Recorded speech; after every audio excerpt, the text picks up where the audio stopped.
திராவிட முன்னேற்றக் கழகத்தின் தலைவரும் தமிழக முதல்வர் ஸ்டாலினும் தற்பொழுது ராசா அவர்களுக்கிடையே கடும் மோதல் நிலவி வருகிறது.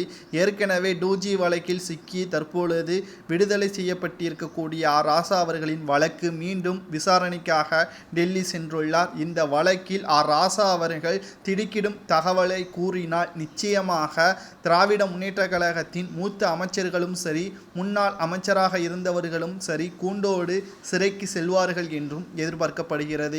ஏற்கனவே திராவிட முன்னேற்றக் கழகத்தின் எம்பியாக இருக்கக்கூடிய ராசா அவர்கள் திமுகவின் தலைவருக்கு தற்பொழுது கடும் வாக்குவாதங்கள் நடைபெற்று வருகிறது. திமுகவின் முக்கிய பதவியிலிருந்து ராசா அவர்களை நீக்கியதன் காரணமாகத்தான் தற்பொழுது 2G வழக்கில் மீண்டும் விசாரணையில் ராசா அவர்களை விசாரணை செய்வதற்கான ஏற்பாடுகள் அனைத்தையும் டெல்லி காவல்துறையினர் செய்து வரும் நிலையில் உண்மைகளை ராசா அவர்கள் கூறினால் மீண்டும் ராசா உட்பட திமுகவின் சில அமைச்சர்களும் விசாரணைக்கு உட்படுத்தப்படுவார்கள் என்றும் அவரது பதவிகளும் பறிக்கப்படலாம் என்றும் தற்பொழுது தகவல்கள் வெளியாகி இருக்கிறது.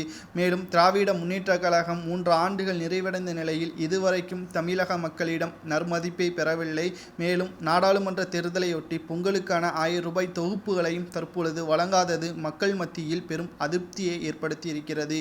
நாட்கள் செல்ல செல்ல திமுகவினர்கள் மீது இருக்கக்கூடிய நம்பிக்கையும் தற்பொழுது காணாமல் போகி வரும் நிலையில் ராசா அவர்கள் 2G வழக்கில் மீண்டும் கைது செய்யப்பட்டு சிறையில் அடைக்கப்பட்டால் நிச்சயமாக துரைமுருகன், KN நேரு, மேலும் நிதியமைச்சராக இருக்கக்கூடிய தங்கம் தென்னரசு இவர்களின் வழக்கும் மீண்டும் விசாரணைக்கு ஏற்கப்படலாம் என்றும் தகவல்கள் வெளியாகி இருக்கிறது.